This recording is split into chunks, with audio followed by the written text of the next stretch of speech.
Well, another food that's really been marketed in our country today, and I think to the detriment of our overall health, has been cereal.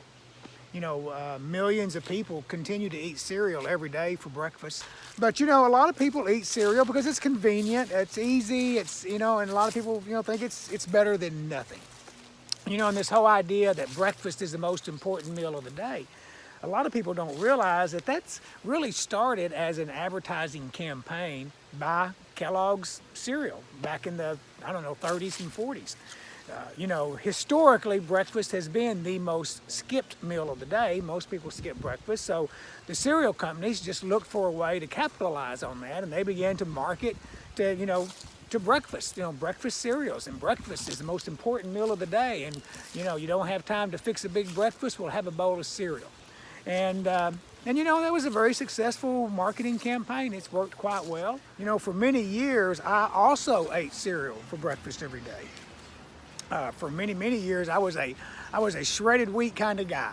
But shredded wheat it's high in carbs. That's all it is. Especially when I would put low-fat milk on it, and then I would add a slice of banana on top of it. So I was basically getting a breakfast that was nothing but just a more complicated form of sugar.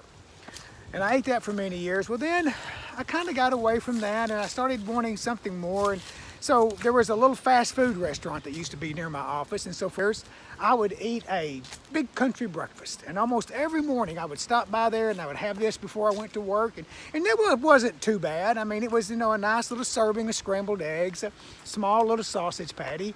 But then you got a great big old biscuit with, the jelly. And I always got an extra packet of jelly, strawberry jelly. And then, of course, you got a big pile of these hash browns, these hash brown potatoes. So again, some protein, better than I was getting in the cereal, but still lots of carbs. Well, as my, search for better health and improved health continued, I went from eating the big country breakfast to more of a smoothie kind of a breakfast. And so at first, for years, it was a fruit smoothie. Pineapple and banana and, in some water or some juice. And I would add my protein powder, my SP Complete. But again, it was still a very high carb, very high sugary type of breakfast. Well, I went from the fruit breakfast, I finally switched, and I went to a fruit smoothie to a green smoothie. And this was maybe a little bit better, but really not a whole lot better. I told myself it was better, but it really wasn't that much better. So, my green smoothie was tomato juice, and then cut with water, but tomato juice and water, spinach, a little avocado, and then, of course, I would add my SP Complete and my Whey Pro Complete. I was always putting my protein powders in there. But then about 7 years ago, I was at a class, at a workshop, and it was a seminar. It was a nutrition workshop. And the speaker, he suggested, and he had a way of eating, where he said the first hour of the day, you try to get 30 grams of protein. And basically, that's how you break your fast, is with a high protein breakfast, the first hour of the day. And I decided to give that a try.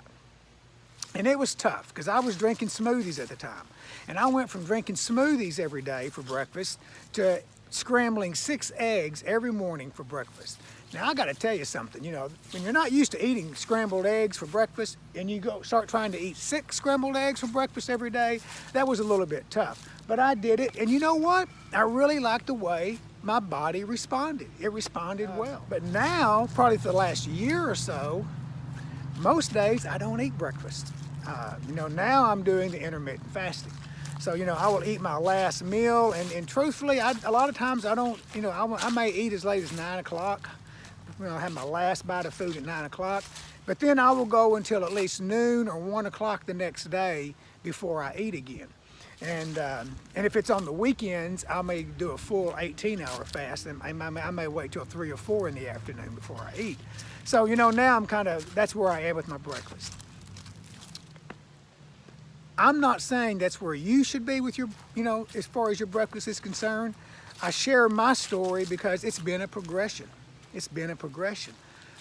One thing that I want you to take away from this, if you're not satisfied with your current level of health, if you've got some issues that aren't clearing up, well, don't forget to look at your breakfast. What are you eating for breakfast? Because that is a very You know, it is a very important meal of the day. It's when we break our fast. So, you know, you want that first meal after your fast, even if it's just an overnight while you were sleeping fast, you want your first meal to be something that's going to kind of get your metabolism started in the right direction.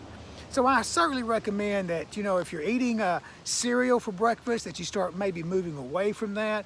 You know, get away from the toast and the pancakes and the carbs. Start moving toward a higher protein and maybe a higher fat breakfast. One good way to get some fat calories in the morning is with the bulletproof coffee. You know, we've talked about that before. But if you need more information about that, you can let me know.